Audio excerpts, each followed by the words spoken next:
Let's take it from the top.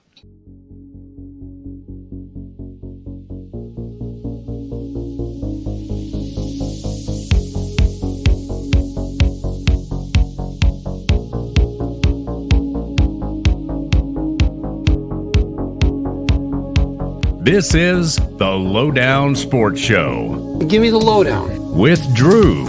I just heard your dad might already hate you, and I was like, Yeah. what, brother? Oh, man. And BJ. Yeah, he could be part of the mascot's entourage and be throwing T-shirts into the crowd. And it all starts right now.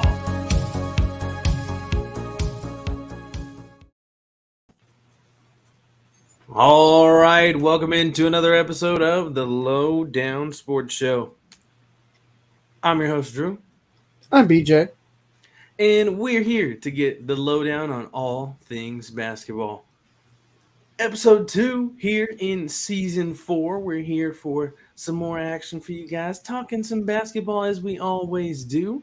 Before we get into the depths of the show, we want to make sure we shout out our partners, TeePublic, Fanatics, and SeatGeek. SeatGeek is a ticket app that takes the confusion out of buying tickets. Use code The Lowdown in all caps on your first order for $20 off. And BJ? Yes, Drew? The show is also, if you can see above me for anybody watching, presented by StatHead.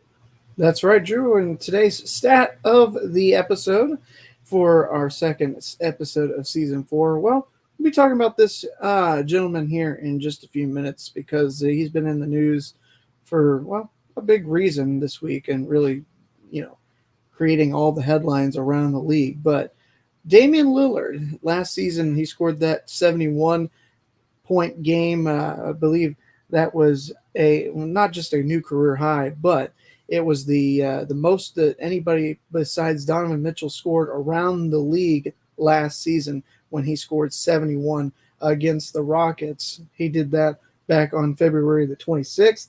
He now, Drew, has, only 4 seasons in his career where he's not put up at least a 50-point game. Early on in his career, he had a 43-point game back in 2014-15. He had a 41-point game in 2013-2014. His rookie year, 2012-2013, he only topped out at 38 points as his single game high. And the only other year that he failed to get over 50 was just 2 years ago, Drew, in 2021-2022, when his season high that year at the age of 31 was just 43 points. So it's interesting. He's been consistently been up there and having to, be a good high volume scorer for the Trailblazers. And now we'll talk here in just a little bit. What does this mean with his new destination? Is he still going to be coming up with single game performances like that? We shall see. Are you muted, Drew? Sorry, I did do that. What does it mean indeed? Thank you for that stat of the episode, BJ, as always. Of course. Stat of the episode. And we do have a lot on hand today, not as much as we did in the last episode, because that's around the association. That's a jam-packed episode all the time. We still got things to talk about, and he's already alluded to it, talking Damian Lillard and his new home, and that new home is Milwaukee. We'll talk about the things that come with that and what we think the Bucks will be like with Damian Lillard. Also, this sparked some interest in my mind to talk some of the best NBA trios in the league right now, and I'll see where BJ has these guys stacked up. And we'll also take a look at something we talked about some episodes ago. A superstar has finally responded to another superstar's conversation or comments about the greatest of all time. As well as the WNBA Semifinals are here and in action. We have had a couple of games already. We'll talk about those and what's going on with that and where we are. Will we see a 5-game series or not on either side? Who knows? We'll see. And we'll talk some awards reactions as well. Some of those have come out, and not everybody's been the happiest about who has gotten what so far. And we'll put our stance out there in this one as well. And with it acquitted, of course, on tap, BJ's Beth, what's on Drew's mind, all in store for today. And BJ, Yes, Drew. when you're ready to go, we can get on going. I am ready, Drew. Why don't we just go ahead and dive on into this? Come on this into it, man. You got it, dude. Let's go. Damian Lillard, the blockbuster deal of recent memory right now. I mean, we've had things go on in the NBA, but this one is one where everybody picks up their phone and is like, what? What is that? That's not Miami. That's not what they've been talking about for months now in this Damian Lillard saga. He's No, now it was a not. Milwaukee Buck, though. Milwaukee Buck, a blockbuster deal, BJ. 3 teams involved. The others, of course, Portland is involved in this. And the third team, the Phoenix Suns, they wanted to dive in and get in on this action as if they need more help for all those guys out in Phoenix. They did get DeAndre Ayton cleared out of there, which is what has been kind of wanting for a number of years now. Yeah, Monty Williams is probably happier than who knows what right now with DeAndre Ayton out of town. Happier than a tornado in a trailer park, as Toe Mater would say. And the deal is Portland receives Drew Holiday, DeAndre Ayton, and Toumani Camara. As Cam's up in the house. What's up, Cam? Milwaukee's 2029 unprotected first-round draft pick and an unprotected Milwaukee swapping rights in 2028 and 2030, the team said in their release. So those are some of the deets within that trade. The Suns receive Yusuf Nurkic, Grayson Allen from Milwaukee, Nasir Little, Keon Johnson as part of the trade package, and the Blazers are expected to engage in contending teams on trade talks to move Drew Holiday. Sources have told Woj. Mm-hmm. So yeah, it's interesting because wasn't it not too long ago, maybe earlier this week? It wasn't. I don't think it was Tuesday, but it was pretty close in terms of timing. Drew had just said the day before he was going to be. It was the day before. He was a Buck for life or something like that. Yep, made a post. He was like, "I don't want to play for anybody else. I want to be a Buck for a life or whatever. Yeah. I don't want to play for any other team." And then the next day, buddy is shipped out. Do you think he knew and he was saying, please don't include me in this. I want to be here. I want to be a part of this team. Yeah, I mean, you kind of feel that with those messages sometimes, right? You know, it either happens when, players are like nervous or like haven't heard any buzz about themselves because like there's been no like, Drew Holiday really in rumors like that, floating or not substantially or at least a part of this deal. Not that I've seen, but it's like that just to make sure your position on the team is good, that you're not a part of trade talks. You had a really good season. You still have value at your big age of, let's see, how old is he? 30-something for Drew Holiday. I was about to say early 30s, I thought. Yeah, Drew Holiday still a good two-way player in this league. But, yeah, you only get that after a player, like, signs a new deal, and they're like, oh, yeah, what's up, blah, blah, blah, nation, ready to get to work. I love you, only want to be a this for life. Or in some cases, players say that with every single team that they go to. Oh, man, I want to be a part of this for forever. And, I mean, it's a one-year stint. And, I love it here in Utah, blah, blah, blah, and I'm served a one-year stint. So, you kind of think maybe, but he's been there for a little while now. It seems like. So I don't know how many years it's been for Drew Holiday. Now that I'm thinking about it, but it's been at least a handful of years. Well, let's see.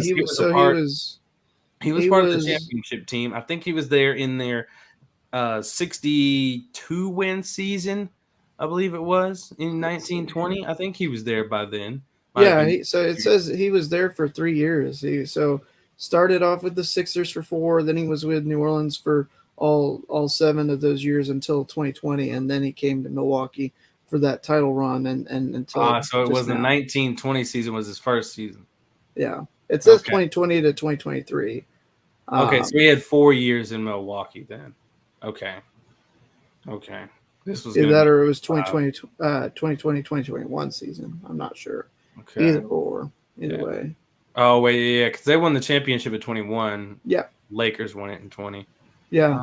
Well, dang. I thought Drew had been there a little bit longer than that, but I mean, honestly, I wasn't sure. I said it right here before you. I'm not sure.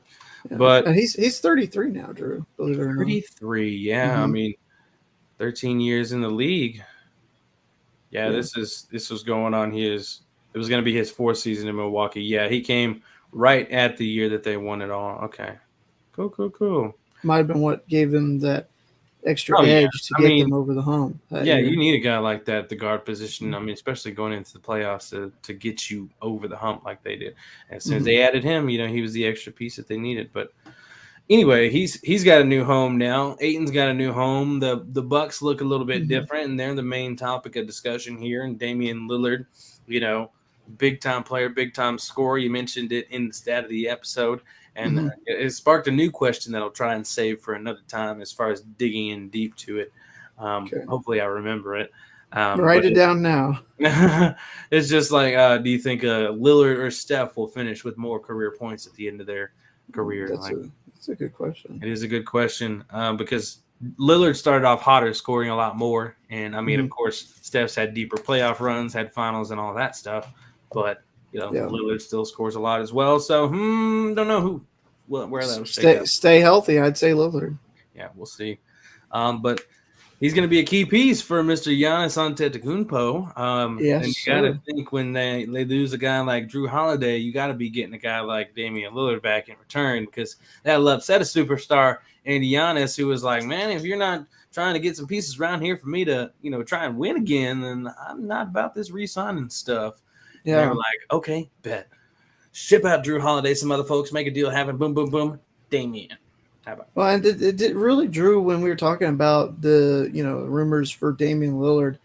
I don't think anybody in their right mind had Milwaukee pegged as a team that really would emerge. I think it was one of those things that you kind of after going back after the fact, you saw kind of Giannis drafting Lillard as part of his All-Star team here earlier this year, and then there was a tweet that resurfaced from a couple years ago about.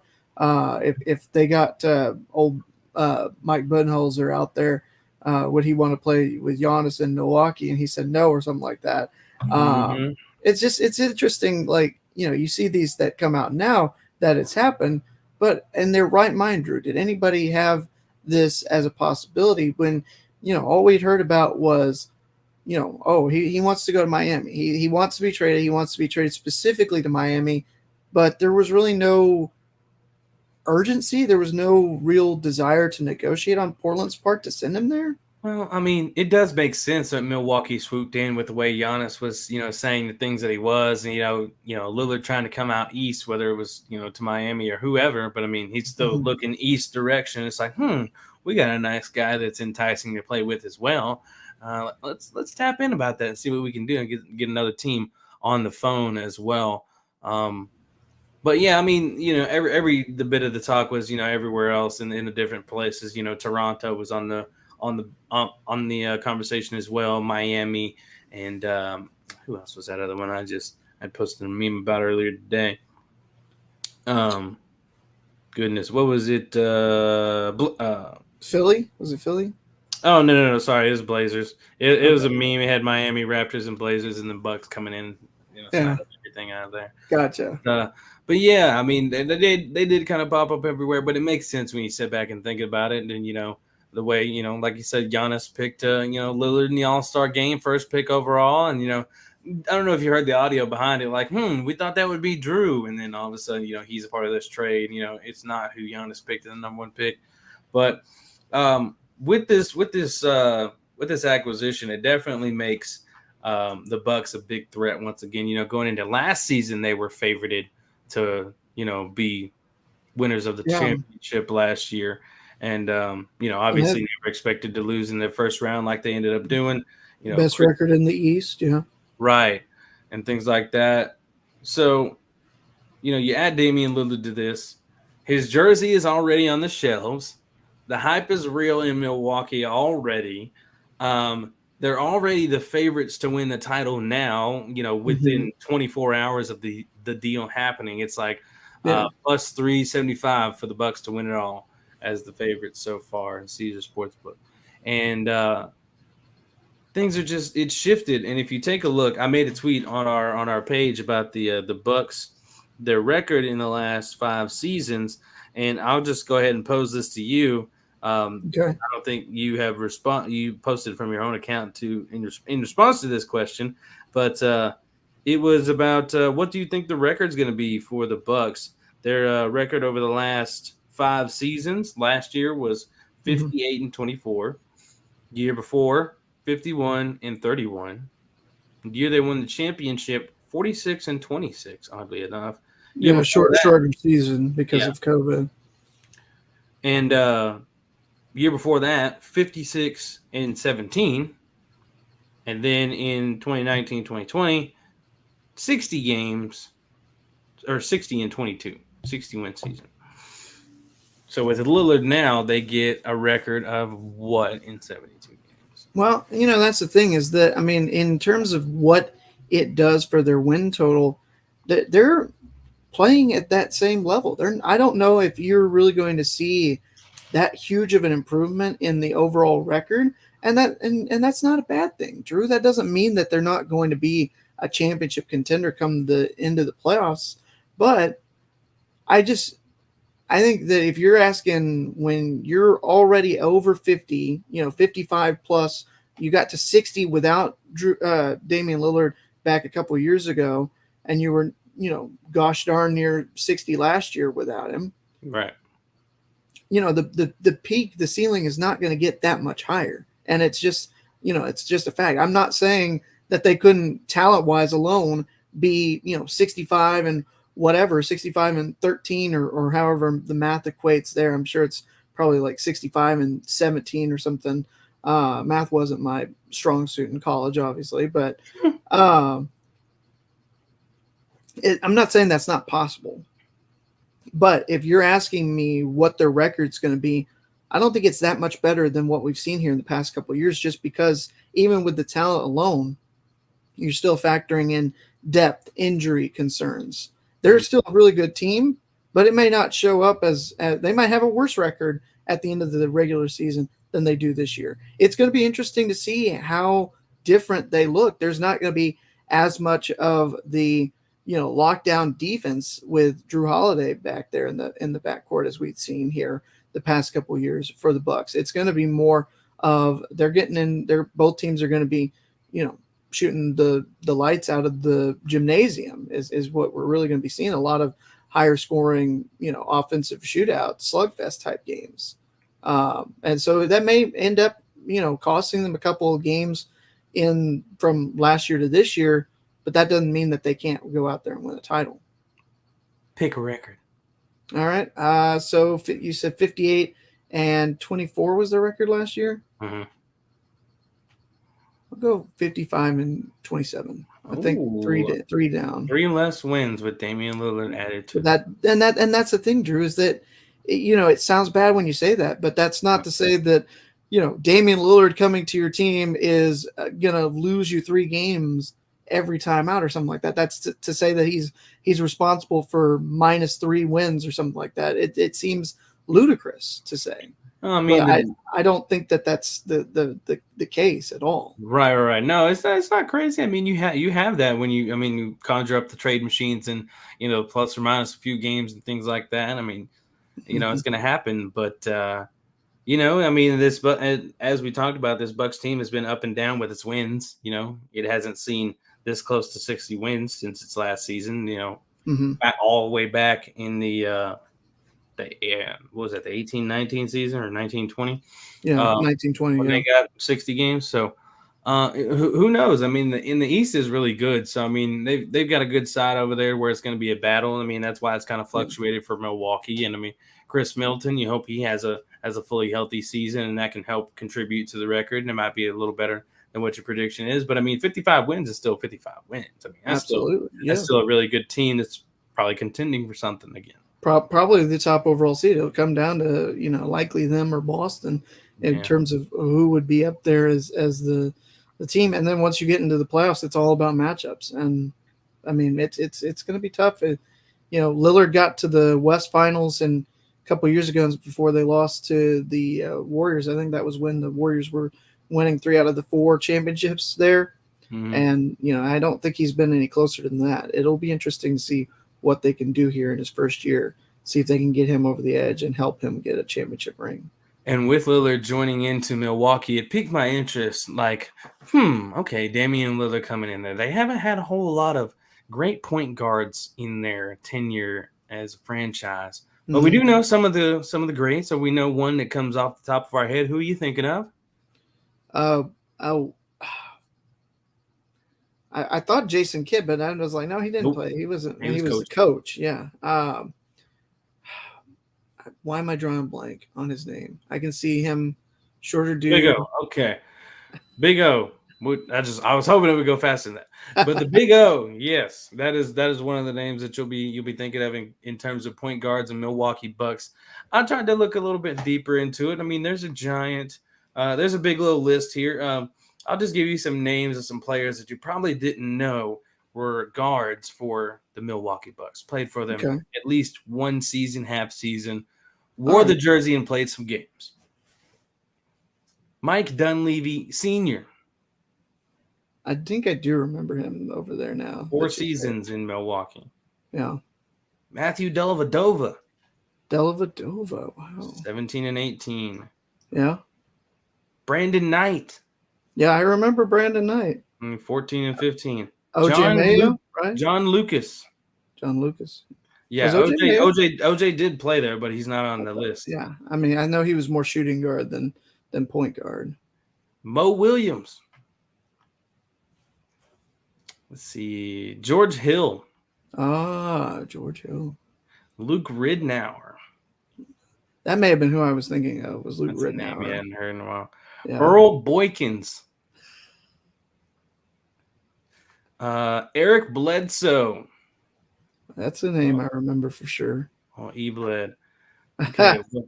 Now let's dig into this. Now you already know one of the biggest names of the better point guards in Milwaukee Bucks history in the Big O, Oscar Robertson. If just off the top of your head you would default him as number one in Milwaukee Bucks history, I'm sure.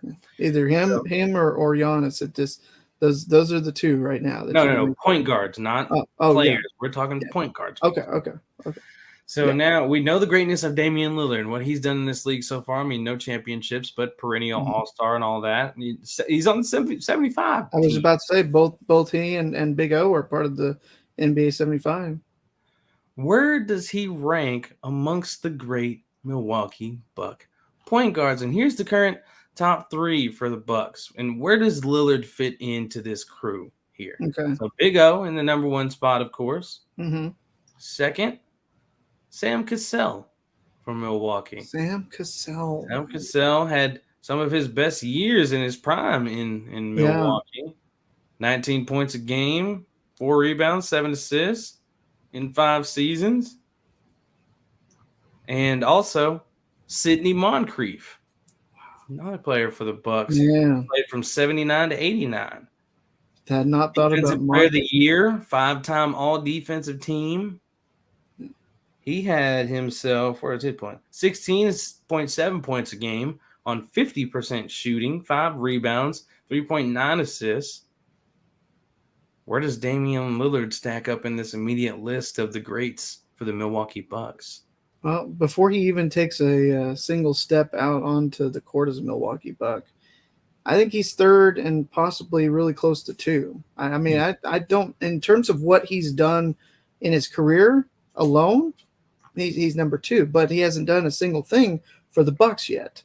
Right. And that's part of the problem, is that if he's able to continue and go out there and do what we've seen here in his first however many seasons that he spent with Portland, if he's able to continue at that pace or just a gradual decline as opposed to like a really, immediate, like hard, sharp decline, after maybe 3 or 4 years, he's got a chance to be, behind Big O as the second best, Buck point guard in their franchise history, especially if he leads them to another title. If he helps them to get to another championship, he'll be up there.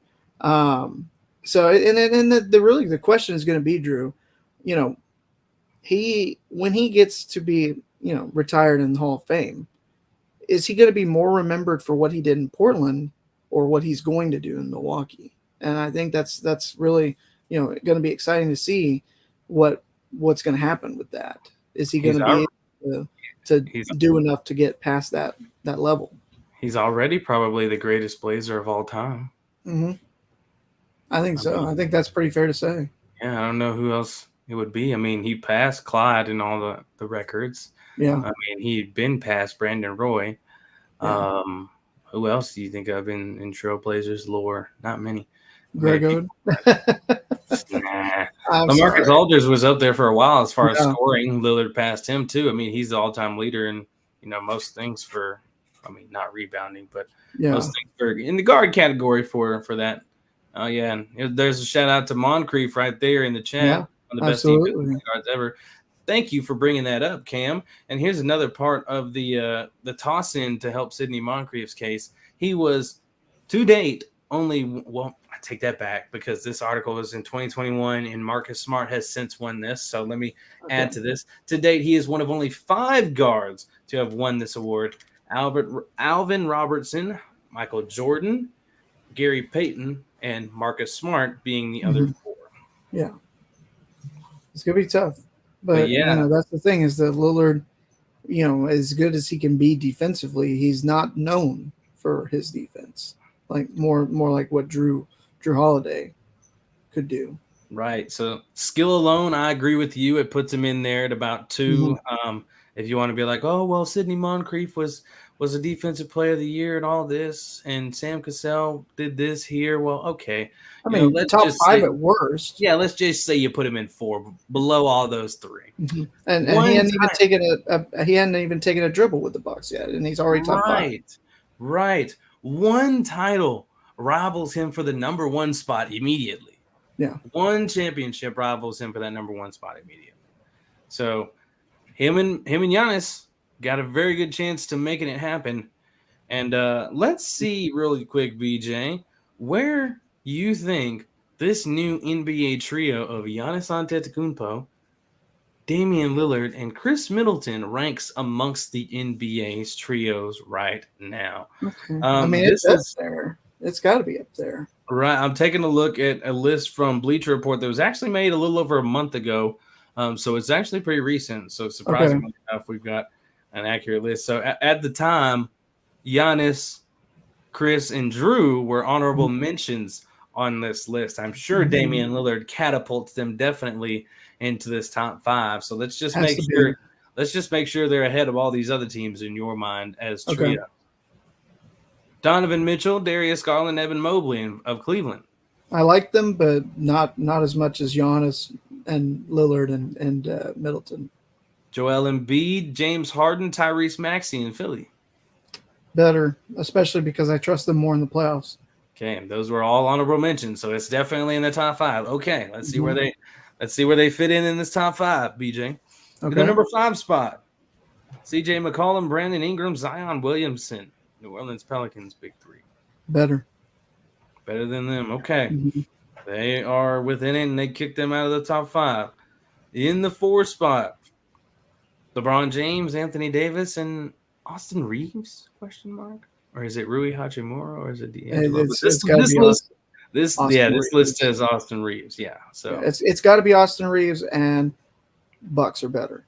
I mean, you're talking about you've got some of the all-time greats on the tail end of their careers is the only problem. If you're talking current, it's the Bucks. If you're talking all-time, then we have a different discussion. All right, number 3 spot. It's getting a little challenging now, maybe for you. Jaylen Brown, Jason Tatum, and newly added Kristaps Porzingis. They're better. Bucks are better than the Bucks Celtics. are better. Okay. All right, Bucks are top 3. Let's see where they rank amongst the top 3. Yeah. This is where it starts to get interesting. I'm going to skip over 2 because I think well, no, I won't do that. We'll actually go in order and just see where you're at with it. Number 2, Kevin Durant, Devin Booker, Bradley Beal. They're right about even. I think that's the tough one. And this is number 2. I was gonna say who the heck is above them is the question. Well, I need to know your answer before I continue.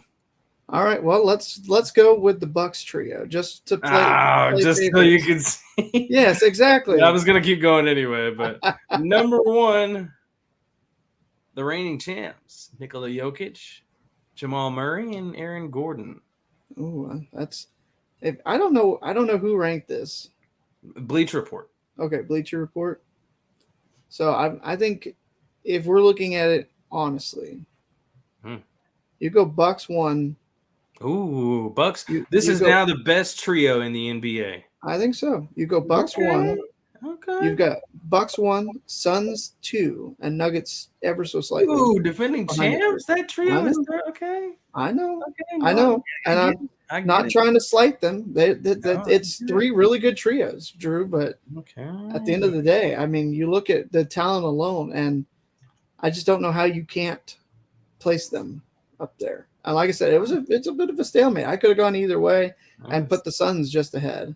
It's definitely tough. Good ranking. But I think when you look at it at the end of the day, KD is also on. I mean, he's still playing at the top of his game, but he's starting to show the signs of aging and getting down in the years of peak athletic performance are catching up to him. Sure. So you've got Devin Booker and Bradley Beal, who obviously are still really good, and Kevin Durant. But I like if Lillard can stay healthy, Giannis can stay healthy, and Middleton can stay healthy.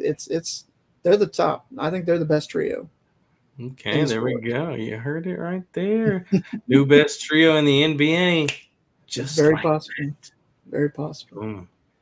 You know what else is possible? It could just be possible that it's time for BJ's Best. Well, I was going to say, we forgot to talk about something, Drew. No, I'm sorry. It's not time for BJ's Best. That's my fault. You're right. You leave out one thing, and it's the response I was talking about for the point guard conversation. I believe we have a clip about this as well. We do. This is from CBS Radio, CB Sports Radio, I should say. I don't know if you saw this, but recently Gilbert Arenas had Steph Curry on over the summer, and Gilbert asked Steph Curry, who's the greatest point guard of all time? And he was respectful to you, but he said himself, how do you process that one? And do you think Steph has surpassed you as the greatest point guard of all time? Well, does the number say that, Zach? Not yet. I would still say it's you if you ask me. Okay, so if he got more than 5 championships, if he got more than 3 Finals MVP and 3 league MVPs, then he's the greatest. If he got more than number 1 in assists all time in the finals, number 2 in double doubles, number 1 in triple doubles, all time in the NBA playoffs, number 4 in steals all time in the playoffs. If he got more than those numbers, he's the best. Well said. Let me ask you this. Look at that. Usually those GOAT debates don't end very quickly. Magic Johnson dropping the hammer here on CBS Sports Radio. No, I'm just saying if he got more than all those things, he's the best. But the last time I checked, he doesn't. So, but everybody has to, decide for themselves who they think the best is. Yeah, I mean that's a pretty cold mic drop there, Drew. I loved it. I was like, "Ooh, Magic with the." I love the spiciness, man. I mean, it's you got the stats there to back it up, Drew. Oh yeah, he fired them all off. I was like, "Oh, point, okay, point, okay, point." Okay. And even if you didn't think so before he said that, it's really tough to argue that. It is, man. I mean, and that's how Jordan keeps winning the debate, and things over LeBron. So I mean, as much as I hate it, it's like it's a game we've been playing this whole time. Well, he's right, whatever, he's still the icon that Steph is, but we know what Magic was as well. But and it's all subjective at the end of the day. Yeah, and we're gonna end up being like, oh, these are 2 GOATs. He was the GOAT of his generation. Steph's the GOAT of his. Like, why can't we just go back to just picking somebody instead of just settling on things? I get it; it's the easy way to go, just so we don't have to argue anymore sometimes. And the conversation. Why are you encouraging arguments, man? What's wrong with you? You want more infighting? Come on! I just want you to pick. Just be open to the new school. But even I'm open to those things. I'm like, okay, I see Steph's point, but I still think it's actually Magic for sure, and a lot of people think so as well. But Magic definitely put his foot down, saying, that's me, player. That is still I. You still got a way to go. They're going to way to come. Absolutely. But we don't have a long way to go until we get to BJ's best because it's right here, baby. It Time. starts right now. Well, BJ. Drew, I'm not one that keeps up with pop culture much most of the time, but I saw something over the weekend that was truly surprising, and I really was like, how did that even occur? How did that happen? Drew, you know who Travis Kelce is, right? Yes. So you know where I'm going with this. I'm sure. Yeah, swiftly. I was gonna say it's there's some up and coming singer, I guess, is trying to make her mark Up on the and world. coming. Oh man. I don't know. That's a phrase to use for Taylor Swift. I hadn't heard anything about her until all of a sudden she started dating the starting tight end of the Kansas City Chiefs, the Super Bowl champion. Put Taylor Swift on the map. You heard it first from Mr. PJ. Yes, you did. I mean, it's like we're in a bad high school rom-dram or something. The pretty girl gets the big stud football player, and everybody loses their minds or something, right? Yeah. All tongue in cheek, of course. Obviously, Taylor Swift has, umpty-umph record-setting performances with her Eras tour that has been going on for a good majority of the year, has sold out however many, pretty much every venue that she's done, adding shows left and right and taking it across the globe, releasing a movie here in a couple weeks about the tour itself. She's really, caught on to something, and there's, all of her fans that, support her have, come about and taking, helped Travis Kelce's following and to a lesser extent, Jason Kelce's social following because of their podcast they do together. Oh, yeah. And it was funny to see the two of them talk about that recently when that episode dropped. But I was like, heard the rumors and there wasn't anything really that was confirmed about it. And then all of a sudden, oh, by the way, you're getting ready to watch NFL Red Zone, and before the Kansas City game against Chicago, you see Travis Kelce, and that's Taylor Swift walking, back behind the scenes at Arrowhead Stadium. Like, holy cow. And now rumors that she's going to be in New York for the primetime game that they're going to play against the New York Jets. It's starting to not become about football anymore. It's how many Taylor Swift fans will buy the tickets just to try to see her in the skybox or something. Too much coverage, man. I mean, it's been so funny. Like, I've screenshot some of the posts because people have been in the comments, but like, you know what? I actually miss the LeBron posts all the time. Is it the LeBron post or is it the Dion post? I was about to say there was another one that said you know what? I actually missed the Colorado post too. And somebody said like 15th. Travis Kelce post today or something in the comments. Travis Kelce, Taylor Swift post today. And I was like, oh my God, here we are. For real. It's really that bad though. It really is. Man, it's too much. How did this all start, Drew? How did this all start? Well, he was like, here, I want you to have my number, and it didn't work out, and then it did, and I don't even know. You're right. I've got the official timeline here. So this goes all the way back to July the 8th. He went to the Eras tour when it stopped at Arrowhead on July the 8th. And so that was where basically the first time that he, had made his intentions of trying to at least give him or give Swift his number had been, because he said that he put it on the friendship bracelet. He put his number on the friendship bracelet. He revealed that during the podcast he does with Jason Kelce called New Heights. That was July 26th is when he said that he had, tried to get Taylor Swift that friendship bracelet for her so that he could reach out. And Kelce had tried to get in on that trend as so many of her other fans did. He said, I quote, "I was disappointed that she doesn't talk before or after her shows because she has to save her voice for all of the 44 songs that she sings. So I was a little butthurt I didn't get to hand her one of the bracelets that I made for her." He went on to explain that the bracelet he wanted to give her had his phone number on it, and his plan was not successful. She did not meet anybody or at least she didn't want to meet me, so I took it personal. So that was July 26th. And then all of a sudden, this really, that was about the end of it until 2 weeks ago, Drew. You go back to September 14th, and he did an interview with Andrew Siciliano, and Travis somewhat addressed the rumors. He confirmed the story about trying to shoot his shot with Taylor Swift via the friendship bracelet, but that's as much as he would reveal. He said, quote, "I said what I said, and I meant what I said when I said it. And you know what? It is what it is." Oh, that's about the most non-answer answer I've ever heard in my life there, Drew. But he said later on down in the interview, he said, "I'm not going to talk about my personal life." He then teased listeners saying, "I know what you writers want to hear, and you want to hear more about that. I'm not going to give you anything." When Siciliano asked if Swift had reached out to him, Kelsey responded, "And that's going to wrap it up here," thus ending the interview. Jason was asked about it as well during an interview. He said, quote, "I've seen these rumors. I can't comment." Then there was the game against the Jaguars on September the 17th.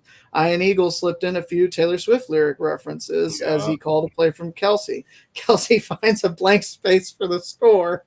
Oh, Lord. I mean, it's amazing how many of those you could come up with. And not that you and I would be tempted to do such a thing, I wouldn't think, right?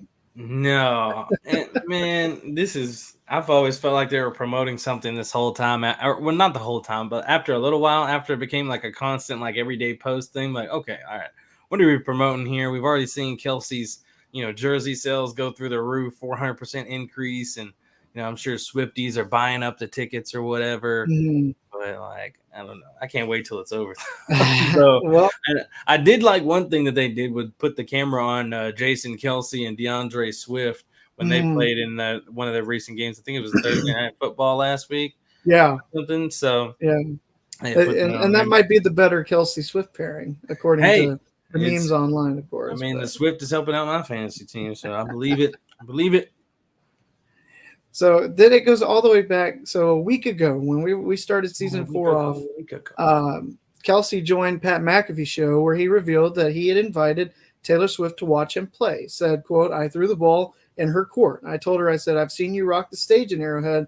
You might have to come see me rock the stage in Arrowhead. We'll see what happens in the near future." He also had expressed his surprise at how much publicity their potential relationship had gotten. Quote, "It's hilarious how much traction this has actually got. I think right now it's like that old game in school called telephone where everybody's just whispering in each other's ear, just hearing some random stuff." Well, so that was Thursday. And then, as we all know, Taylor Swift showed up at Arrowhead on Sunday with Kelsey. And so that kind of seemed to really confirm the rumors, especially when they were seen leaving the stadium together.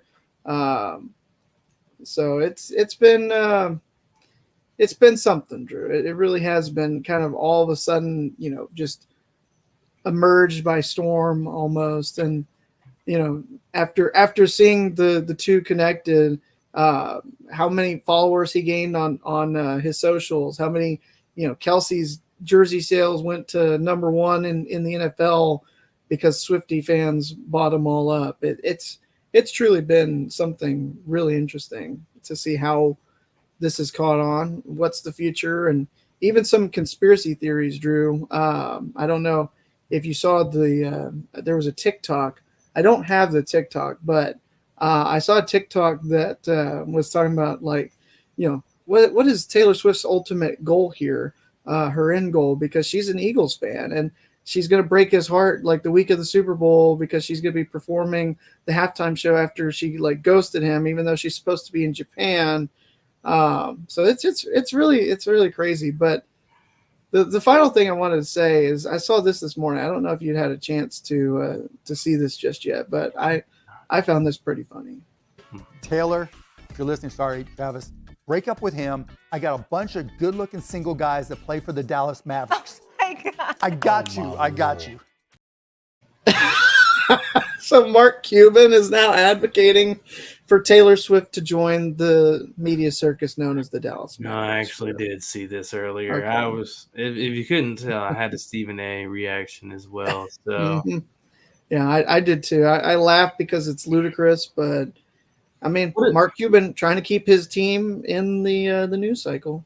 His Mavericks players are already shooting their shot. You didn't see that Grant Williams interaction with Satu Sabli at one of the playoff games in the first round? He had the little screenshot of the phone in his hand. It had the open, like, new contact for somebody to put their number in.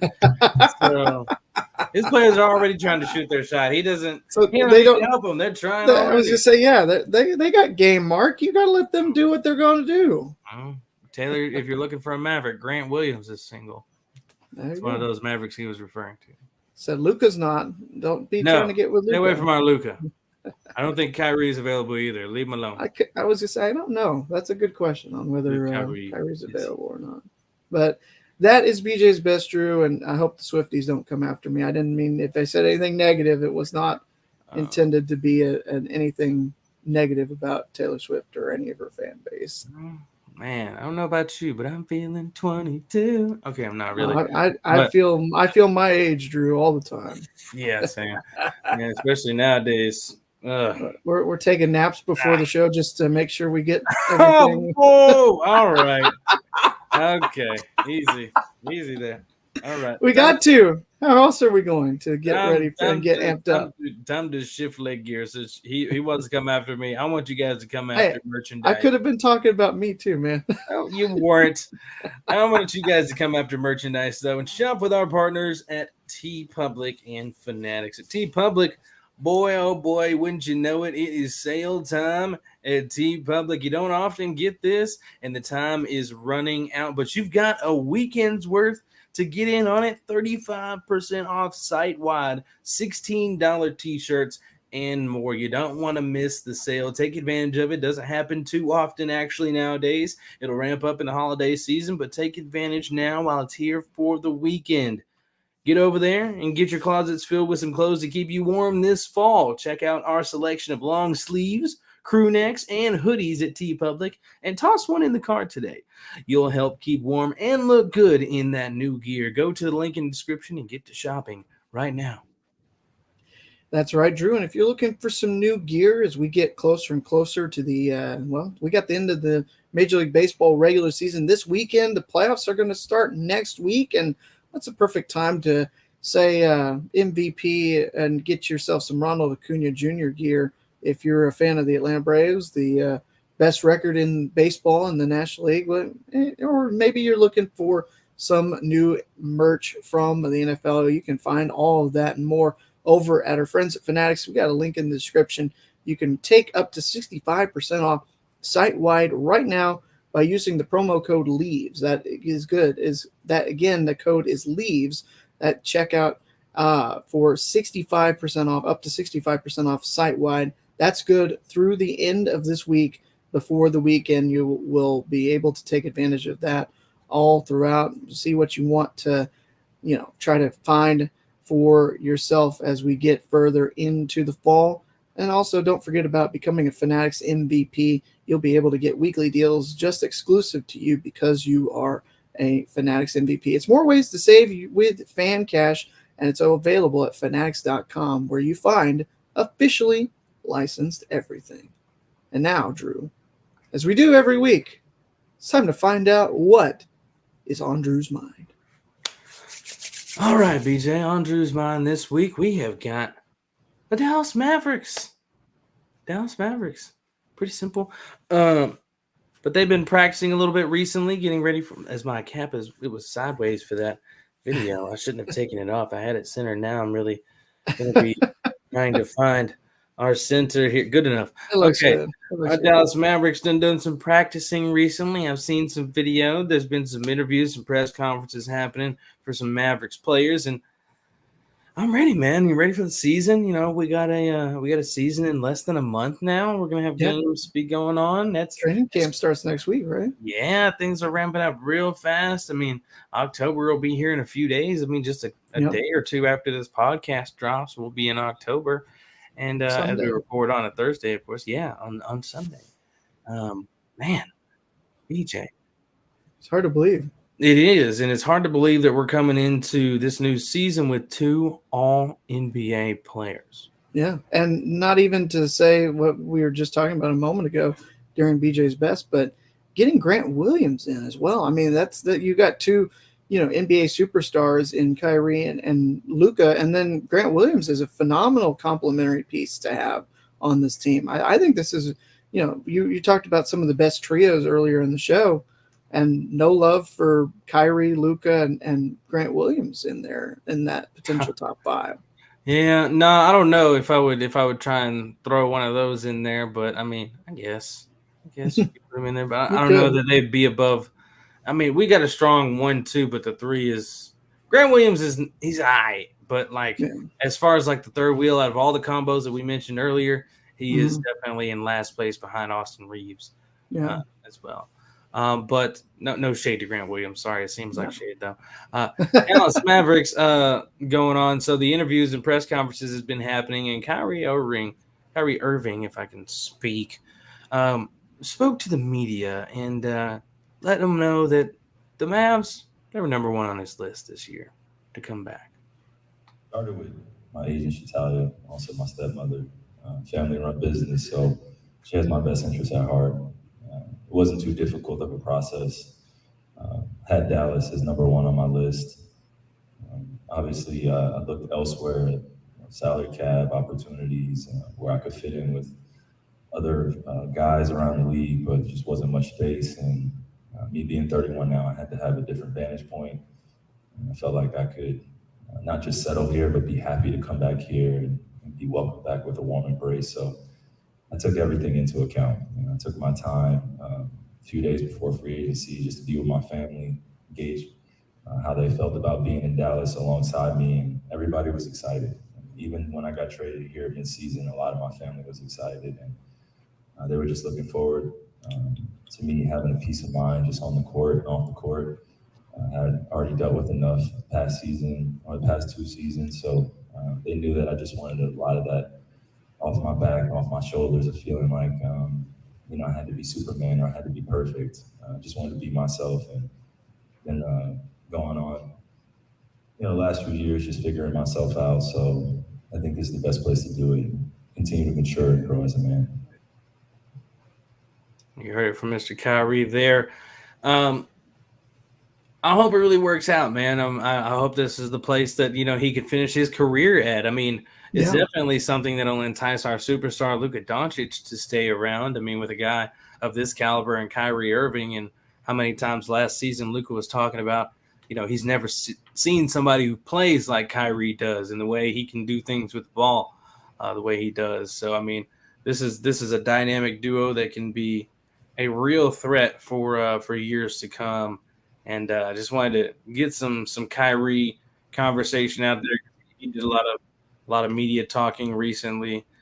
He talked also about his recent shoe deal with Anta. We don't have to dig into that, but he's got that new shoe deal with them, and is going to be supporting them obviously throughout the course of the rest of his career, and that's his new sponsorship. Mm-hmm. He's got a CCO role at Anta. Here, I'll go just give the quote instead of playing the audio. It's 2 minutes long. I said, I can sign other artists. I can sign other athletes. I can basically sign my peers and also negotiate favorable terms that the industry is not offering anybody else. Big smile on my face is because of that. So awesome. It seems like all the things are clicking for Kyrie to have a happy situation out here. New deal with all that, with a shoe deal, lost Nike, but has the new home with that. He's a CCO out there and be able to negotiate things with it as well. I'm happy with his surroundings in Dallas, being more at peace. Like I said, a lot of players when they get a new home, you say the right things, just because it's what you're supposed to do. You just got shipped there. You don't want to be like, no, I don't really know about this place. It's only been a week. I think it'll be all right though. Let's play some basketball. It's just like, oh yeah, I'm really excited to be in Dallas. Blah blah blah blah blah. I'm ready to get going with this team. Luka's a great player. I think we can do some great things. Those are some quick, easy things that players can say all the time. But it felt like he meant it though. Yeah, it seems more real the more Kyrie speaks. Maybe some of that we got last year just because those questions came rapid fire all the time. Like, are you happy? Are you happy? Are you happy? Are you going to stay here? Do you want to stay at this place? Do you want to be traded? Are you sure you don't want to go to LA? Do you want to be in Dallas? So, it's just kind of, he's had the off season to kind of relax, get away from it.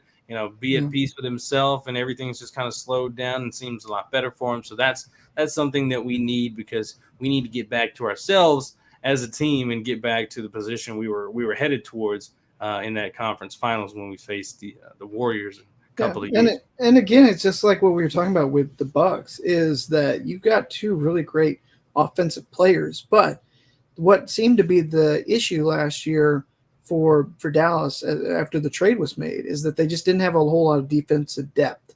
Now that they brought in Kyrie and locked him into a long-term deal, some of the other moves that they've made, that let's hope that everything that was done will be more beneficial to what the Mavericks are looking to do, with those guys leading the offense, leading the charge, but also not so much so that they're at the expense of their defense. And I saw Jason Kidd had said not too recently, or not too distant past, that as of right now, Drew, Derek Lively's getting the nod as the starting center over Dwight Powell, which you and I, as renowned Dwight Powell haters, are more than happy with that news. I just think that, nice guy or not,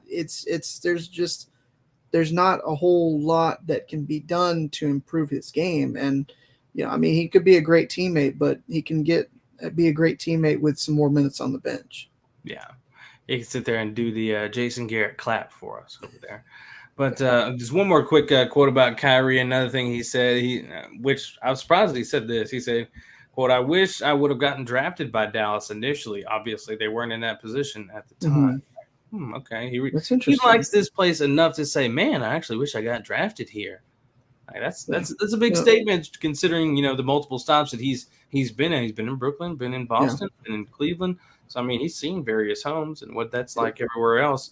Obviously, none of those three homes worked out, but new start. We'll see how this keeps on going. But he was so high up in that lottery that he wouldn't have even taken an interview with Dallas, would he? Back when he was drafted, because he was number 1 overall. There was no reason to.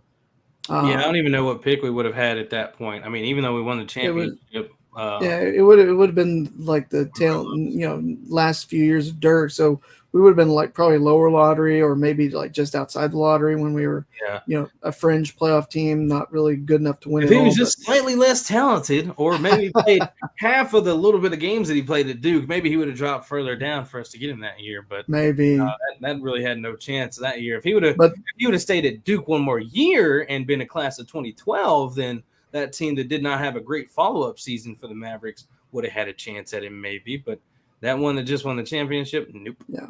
But also think about if the Mavericks had drafted him, they probably wouldn't have been in a position to draft Luka Doncic. I think it all kind of came together the way it was supposed to at the time it was supposed to happen. If they're going to win a title, it's going to be because the timing all synchronized and came together at the right place, the right time. And one last thing to touch on with the Mavericks here, you also mentioned Lively and him being in the starting lineup per Jason Kidd, and that's what things have been like in practice so far. The first unit, BJ, Luka Doncic, Kyrie Irving. Oh shoot, who is that fourth one? Don't remember. Lively.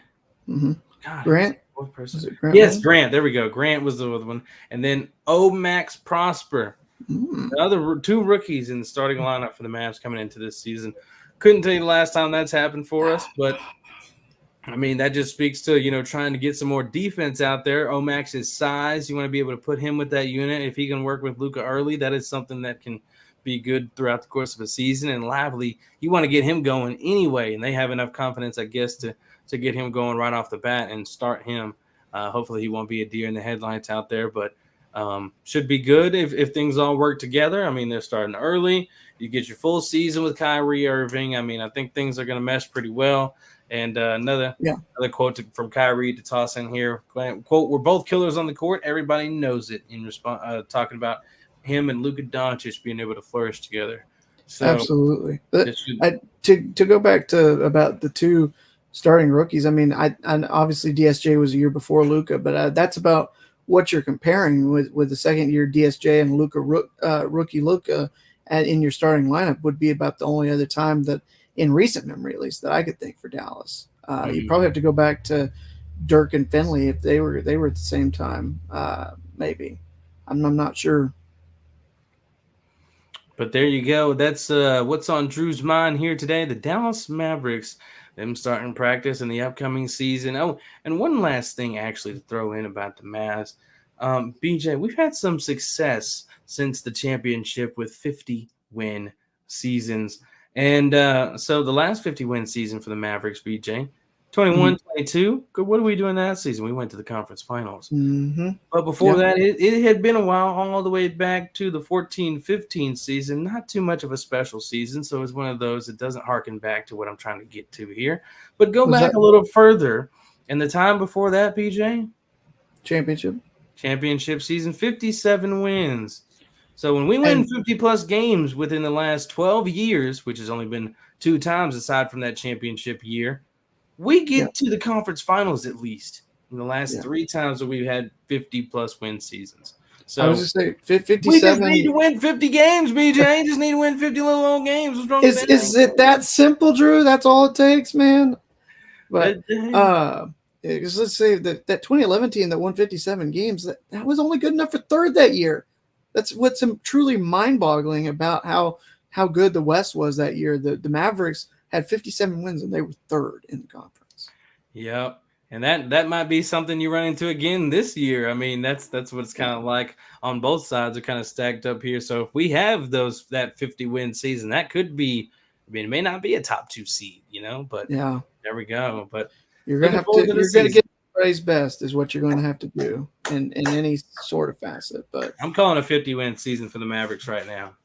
I'd love it, 50, man. I would love that. 50-win season for the Dallas Mavericks, 2023-2024. All right, as I get ready to go ahead and clip that out, why don't we shift gears? And speaking of playoffs, we were talking about the potential of the Mavericks if they get to the playoffs, but we're in the WNBA playoffs right now. We're in the WNBA Semifinals, Drew, right now. In fact, both series game 3s are going to be played tomorrow. This episode drops on a Friday, so later on tonight, if you're listening here over wherever you get your podcast. But if you're listening live, we still got another night and change before we get to what's going to be do or die for the Dallas Wings as they are down in a pretty tough-looking 2-0 hole against the defending champ Aces. Meanwhile, the other side of things, you've got Connecticut and New York that are all square at 1 game apiece. And Drew, that series right now looks like it could be the one that all goes all the distance all the way to 5, like we thought it could. It very well possibly could be. You don't have very much of a likelihood of the Dallas and Aces one going the distance. And here's why, BJ. No team has come back from a 2-0 deficit to win a series in WNBA history. So actually, it doesn't rule out the chance of it getting there. It just it's going to have to take something historical. Almost just about rules it out of it happening. Yes, it would have Dallas Wings would have to continue making history this season and make the history of all histories against the defending champs and send them home by winning 3 straight in the semifinals. Yeah, man. I mean, we've talked about how good the Aces are at home. The first game really was that buzzsaw that the Wings really needed to avoid. They played a lot better in game 2. They just didn't have enough to overcome Asia Wilson and her MVP snub. I really, she said there was no added fuel from not getting the MVP and for that game 2 performance, but it's tough not to feel like that was the case. I mean, you look at what she was able to do going off for 30 points and 11 boards and just really feeding off of the crowd in game 2. There's no reason or no way that it didn't at least affect her and have her playing at the top of her level like we said that it would. You go back to last week, we said if she doesn't win the MVP, she's going to go out on a tear in game 2. Sure enough, what happened? Did the one who voted for Stewie just say that Asia got snubbed for the MVP?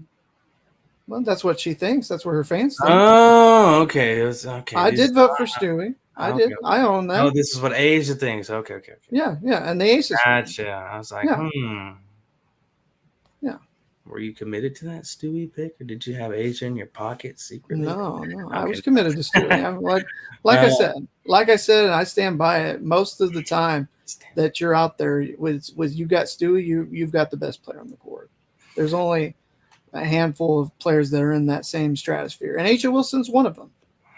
And I think at the end of the day, Stewie just, by inches was just a smidge better. That doesn't mean that Asia Wilson won't get her revenge if they match up in the finals against each other. Yeah, we'll see. But things are in full swing, BJ. Got to see these games. The only one I missed was the Vegas Aces and Wings game 2. Came on after I'd already passed out, went to bed. But got to check out the highlights from that game. It was quite an early start throughout the course of the game, but started off really hot for Chelsea Gray. She was the equalizer kind of in the early going for Vegas to kind of get that early start. And still throughout so many games, it feels like nobody can even contain Asia Wilson. She's already, 3 straight games with 30 or more points. First time in WNBA history that ever happened. But you'd think an emerging, Tierra McCown is one of the bigs in this league would give Asia some trouble. She doesn't seem to be giving Asia a whole lot of trouble. I get it in some respects. Asia is a different type of big, a lot more agile, quicker, better defender and things like that. But Big T, come on, give it some more fight here.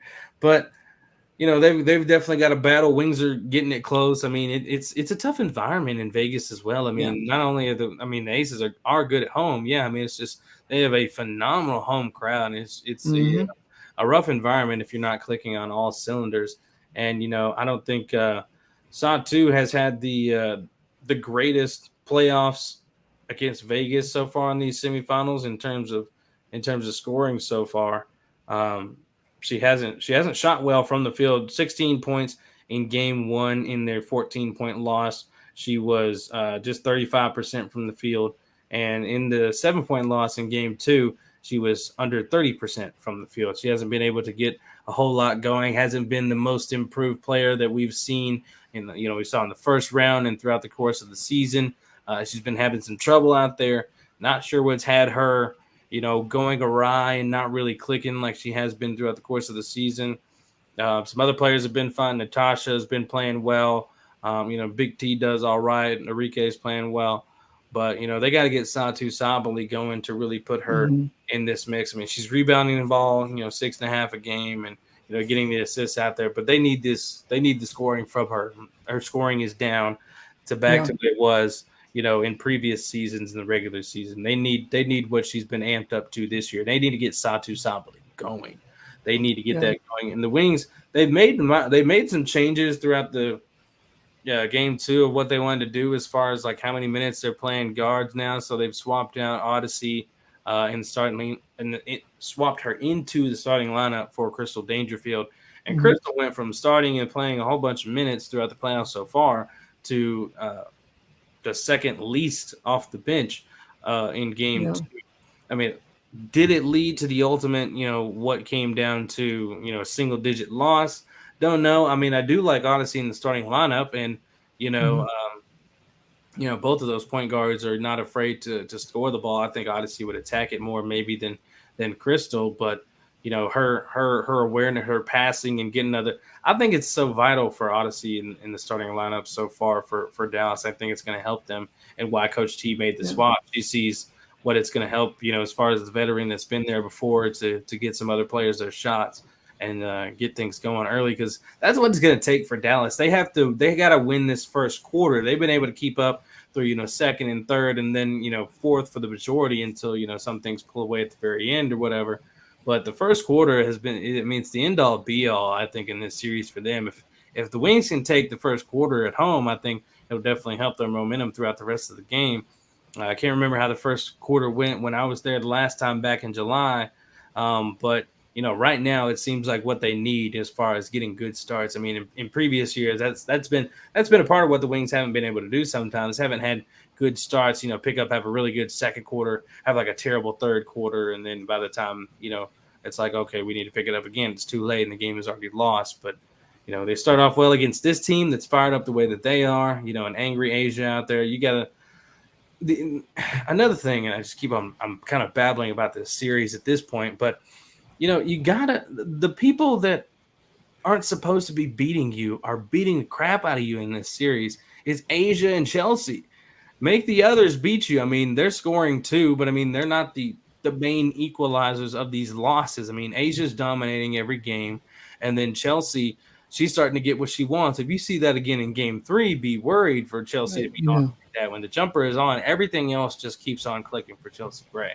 So when you see the buckets fall, those fadeaways over everybody just swishing through the net, you got to be worried as a Wings fan at that point. But they move the ball well once she gets going, and I mean, saw some no-look passes from Chelsea to Asia. I mean, the confidence is rolling for the team, so you got to find some way to derail it. They've got to have an off game. A game 3 loss would do it. Force them into a game 4.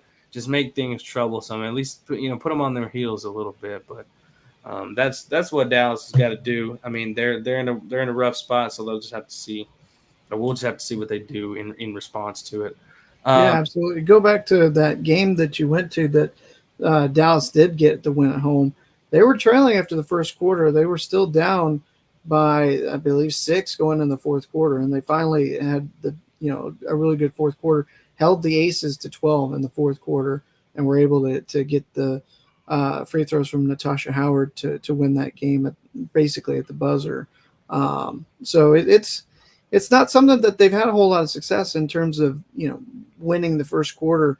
They've been competitive. I mean, they were only trailing by 1 after the first quarter of game 1. And then you go back and look at game 2. And I believe the Aces really were just more flat out more dominant in that first quarter from game 1 to game 2. You go back when they were down by 1 after the first quarter Sunday, and they were down 8 at the end of the first quarter on Tuesday. So it's going to be something that just – in general, the Wings need to get off to a better start. Otherwise, that's going to be all she wrote. And I mean, at this point, you're playing with house money because everybody pretty much expected you to get this far but no further. So you're not the team that's got all the pressure on. If you can play loose and fast and just kind of maybe even show something different that Vegas hadn't seen yet before, now's the time. You had 2 days, one to travel and then another day in between as you get ready for game 3 tomorrow. If you got something that you haven't shown anybody that yet this year, now's the time to get it out and see if you can find some success with it as we get ready, backs against the wall trying to save the season. And I really think that it's going to have to, you're going to need to see something from Big T. You're going to need to see something from Kalani Brown as well if Dallas is going to win this game and potentially stay alive in the series. Yep, life's got to be tougher for Asia Wilson in there. The great equalizer, and not to forget about this other series going on that you alluded to earlier, Connecticut and New York. I mean, things are going here in New York as even things back up after a brutal loss in game 1. Winning by single digits in this one, kind of taken over after themselves losing in the opening quarter, winning the next 3 and winning the game. Still not getting a whole lot from the MVP, Breanna Stewart, who did not have the greatest game, 3 of 13 from the field, just 11 points, had 11 rebounds, though, and 5 blocks, 5 steals. There was some stat out. I shared it. I can't remember what it was. The first player either in Liberty or WNBA history to have 10-plus points, 10-plus rebounds, 5+ assists, and 5 or more blocks. So, I mean, she's still getting a lot done, even though she's not being the most effective scoring-wise so far. And that was I think she even had trouble like that in the first round. So, I mean, that's why the Liberty did what they did in the offseason, had to load up the roster. So if Stewie has an off night, they can still win games. Absolutely, yeah. I mean, Connecticut had – go ahead. Go ahead. I was just saying, you had a good game from Sabrina, who really came through and helped them to get that victory. But it's one of those things that it was a team effort, and that's what you've got to get at this point in the season. You had all 5 of their starters finishing in double figures, and they were just able to kind of get downhill and get to the free throw line a bit more than they were in game 1. Yeah, totally agree with that. And Sabrina didn't miss a single free throw. She was 10 of 10, 10 of their 16 points from the line. Yeah. And Connecticut had an off game too, except for, I mean, Tiffany Hayes, of course, it was 12 or 19 from the field and that 30 ball in the game. Alyssa Thomas didn't have a whole lot going, 2 for 13, just 10 points, did a little bit of everything else. And DB was just 6 for 15, had 19 points. But, Tiffany Hayes can't be a leading scorer going into expecting to get a victory over New York. I mean, it's great that you get that from her. You want to be able to keep getting, a scoring output to a degree of that from her. But you got to have more scoring from, your runner-up MVP, Alyssa Thomas. And you got to have DB being DB. I mean, she still got you 19, but you still need a little bit more from her. And, I mean, she knows what's required at this point and, what Connecticut is looking like as far as what they have as a unit. So, you had step-ups from your bench players who play a good amount of minutes, Nelson Adoda and Ty Harris. Ty Harris has been a good little piece for them out on the wing, the guard, getting in rotation. They haven't played Dejanay Carrington in this series so far, which has been odd. As a player who is in the 6th player of the year race this season, haven't really used her. We'll see if maybe they decide to toss her into the mix now. Coach of the year Stephanie White does in this round. They're only going 7 deep, or they at least only went 7 deep in this last game. New York goes 8 with 3 off the bench, and Thornton, Dolson, and Johannes. So we'll have to see what happens in the changes Connecticut Sun and the New York Liberty make in Game 3. Stewie's obviously going to get to look to get going at some point. Hasn't really done that so far. And once she does, I think the Liberty will just be kind of off and running for a bit because everybody else has been able to get it figured out for the most part. Another double-double from Jonquil Jones, 11 and 13. Yeah. So she's continued what she had at the end of the regular season and in the first round. So that's good to have as a consistent base of double-doubles like that for that team right there. But the Sun did what they wanted to do, though, in that first game. I mean, at least stealing the home court and having a chance now with 2 guaranteed at home, even in a tied series. I mean, just getting that first game and in the manner in which they did was huge for them. Oh, yeah, you had to do it. And they'll look to extend this series as long as it'll go. Now they get to bring things back to Connecticut, and I think that'll be favorable for them. And, the crowd will be good right there at home, and it'll be real energized, and I think it'll be a fantastic Game 3 for both teams. The games have been good really so far on both sides of things, regardless of it being quote unquote chalky between wings and aces right now with just a 2-0 lead for aces. But I mean, it's been good. It's been good still. This is kind of what we expected with that series, at least. I mean, there was hope that the Wings would be able to be a little bit more competitive, and I think if they had gotten off to some better starts, they might have been able to steal a game in Vegas. But I mean, this is exactly what we expected for Connecticut and the Liberty. This is a series I do feel, Drew, is going to be decided in New York. I think they'll split. I don't know if it's going to be Connecticut that takes Game 3 tomorrow and puts New York's backs against the wall, or if the Liberty come out and then the Suns save their season on Sunday at home. But I feel like this is going to be decided in New York in Game 5. We shall see. We shall see as the semifinals pick up when this episode drops, and then they'll be done by the time we get back for another episode, most likely. And we'll be on the verge of the WNBA Finals. Oof. Yeah. It's going by fast. It's crazy. Amazing. Crazy to think. And let's take a look at something else in the WNBA. Some WNBA awards have been given out so far. A lot of hardware has, and we still got some to be delved out as well. But the one that's gotten the most controversy, BJ, and that was that MVP award earlier this week. It did not go to the person I thought it should have gone to, but it went to your candidate, Breanna Stewart. And like I told you a couple weeks back when we were talking about the awards, I was right there with you that AT was MVP until I saw what Stewie did in the final week, and just kind of just her performances alone was just that little extra notch. And I mean, as close as this race was, Drew, it still not necessarily could have been decided by that 40-point performance she had against Dallas. But, there was a lot of, there were a lot of different choices. I think it's got to be the closest WNBA MVP race that we've seen in quite a while, Drew, if I'm not mistaken. Mm-hmm. And here's the accolades for the season for the snub, I'm going to say it, the snub of Alyssa Thomas for the MVP award, a 2023 WNBA All-Star, the June Eastern Conference Player of the Month, a 3-time Eastern Conference Player of the Week. Peak performer this season in rebounding, leading with 9.9 rebounds a game. All defensive first team in the league this year. WNBA's all-time leader in triple-doubles. WNBA single-season records in assists with 316 and double-doubles with 28. The fastest player in WNBA history to record 3,000-plus points, 1,500 rebounds plus, 1,000-plus assists, 400-plus steals, all in 261 games. Oh, and I'm not done, BJ. Got to 3,000 career points this season on June 15th. Got to 2,000 career rebounds back on August 24th. Had 1,000 career assists back on July 20th. Well, those are nice career numbers, Drew. But what does that mean in terms of the season? I mean, the better argument is what her season numbers were. I get that she had some very impressive. I'm getting there. Okay, all right. Franchise records this season. Franchise leader now in free throws made as of June 4th versus Dallas. Franchise leader in rebounds as of June 25th. Franchise leader in assists July 18th. Continuing.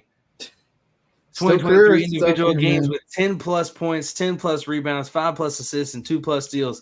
Alyssa Thomas, 15. The rest of the league, 14. BJ. There you go. That's a good stat. And I gave you the best one you've listed so far. What? The best one I've listed? BJ, I gave you the triple doubles in a season, double doubles in a season. You got players like Sylvia Fowles, and she done passed them in double doubles.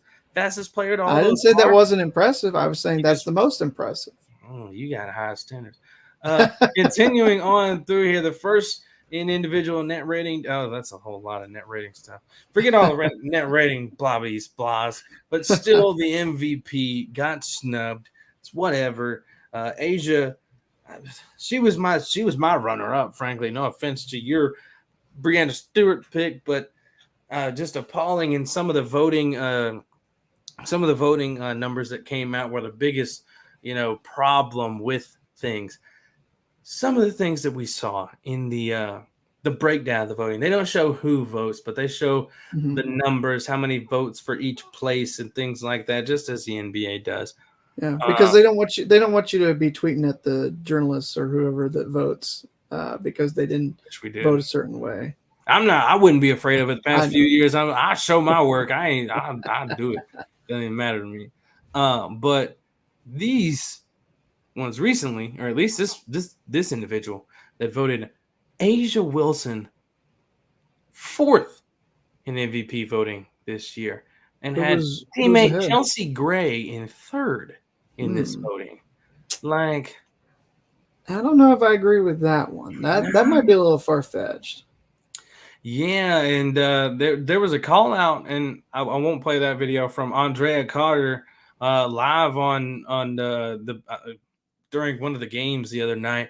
I don't remember if it was during the post game or halftime or whenever, but I just saw the after clip about the person who voted Asia 4th place in the MVP voting. Just like, reveal yourself. Like, what is going on here? Like, it doesn't make sense to me. And to have Chelsea Gray above her in a clear year where it's like Asia's best year, and like Chelsea's not having one of those that should even warrant that. It's the only one that had even a pick like that in the stratosphere for Chelsea Gray in this MVP voting. No offense. I could understand if you made the mistake and you meant to vote for Asia 3rd and you put and accidentally said Chelsea and she got left off. But to have her 4th, I'm sure somebody would try and put into their pocket and reach out an excuse and say, yeah, that's exactly what happened. It was an accident. My finger slipped. Yeah. Whatever, something stupid. But it was a stupid move to do what you did and put her 4th in that voting. So shame on you. Shame on you. But I don't agree with that one at all. But so far, like I said, this is such a close race, Drew, that it really you have great arguments for all three of these players to have won. And I think that just shows you how great of a year it was for the league as a whole. These three players that are, were 1, 2, and 3 in the MVP race, let them determine it out for the title. Whoever wins the title also gets the MVP award. How about that, Drew? You want to no winner take all? No. Right. Man.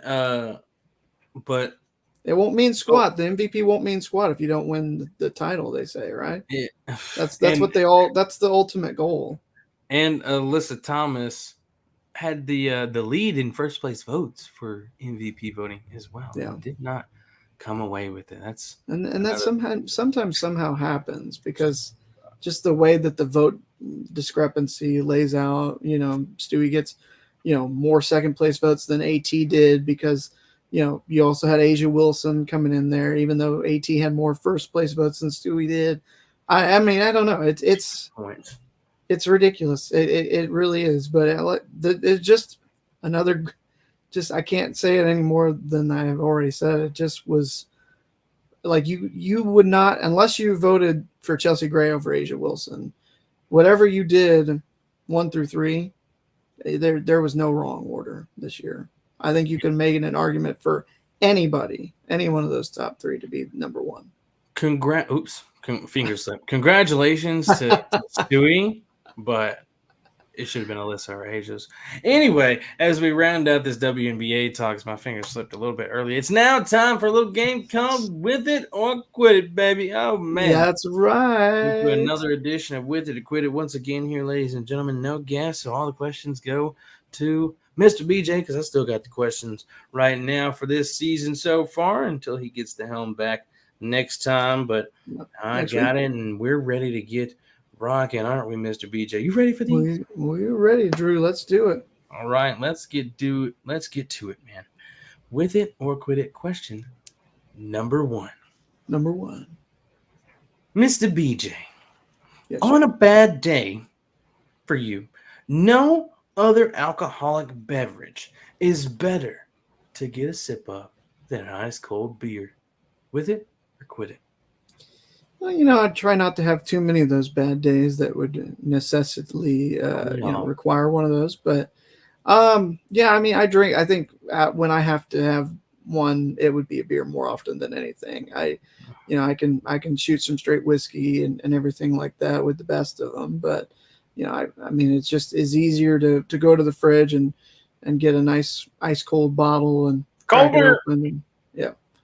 Cold beer for a bad day. So yeah, I'm with it. That would be the answer. Okay, there we go. I totally agree. That's the go-to. If you got a nice ice cold one, if you got a Coors in there,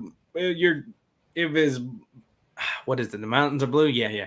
The mountains are blue. Your beer's as cold as the Rockies. You get in there, you see that. I need an ice cold. It just hits the spot. I got my Shiner out there in the fridge. I might go grab one here. Too. My uncle got me a 6-pack of those when I visited. I guess. Those didn't last long. Anyway, yeah, I should ship you up some. Oh, go ahead. Number 2, Mr. BJ. The Dallas Mavericks. We talked about them earlier. We did. They will have the highest scoring backcourt this season. With it or quit it? Well, it's tough to say that they won't. Although, don't necessarily sleep on what we're going to see from Milwaukee when you got Damian Lillard back there. I mean, just one man, but Lillard he's not even. Yeah. He'll play small forward, so they don't technically have a dynamic backcourt. I'll say with it. I think that they're. I mean, you've got some different arguments with maybe Beal and Booker out there in Phoenix, but no, I think it's going to be Dallas. There we go. Good choice, BJ. 2 for 2 with it. Oh, see, you keep keeping track of this. Not intentionally. Moving on, number 3, Mr. BJ. When eating queso, you love you some queso. Yeah. When eating queso at home, because you get the preference of your chips, you'd rather have scoops chips than the regular restaurant style. With it or quit? Oh, it just depends on what was readily available. What we got the last time we got some chips. If you had a preference and your choice. I think the scoops make a little bit more of a mess. So I'd probably just stick with the regular tortilla chips. A mess? What? You scooping the cheese is sitting right in the middle in your little bowl of a chip. But then when you crunch it, it all just shoots out everywhere. What? The little crumbs. For who? How much cheese do you have in there? I've never had that problem at all. Not the cheese. I'm meaning the chip, the chip particles is what. It doesn't. I don't know. Maybe it's just that the scoops that I've gotten haven't been the best scoops. I don't know, but get some Tostitos or something. I'll try to get some Tostitos. I'll get back to you, but I'll say quit it just because for right now. But TBD. Let's revisit season 5 because I'll forget. Of course.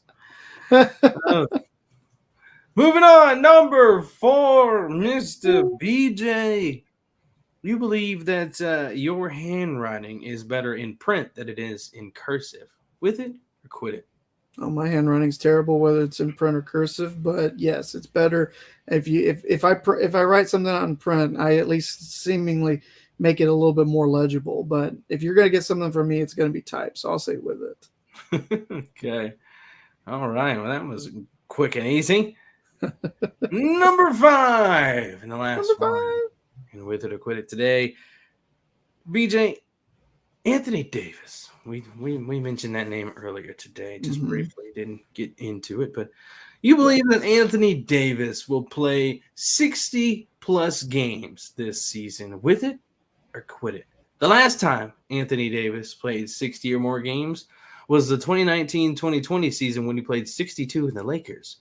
Won it all. If he wants to be eligible for the potential awards, then yes. I that's the thing about it is like, are you asking me if he's going to stay healthy or not? And, yes. And that's something that's basic. I can't predict that because I don't have a fortune teller outfit or anything like that. I mean, the problem is the track record would say no, but I don't want to feel like I'm a bad guy and say quit it. That I don't think he's going. Only recent years would say no. Yeah, I mean, because you go back to before his the last time that he played 60-plus games, like he didn't really have a whole lot of problem with missing time or injuries or anything like that. But as he's getting older, the body is starting to break down a little bit more and does do so at a quicker and easier rate than it has been.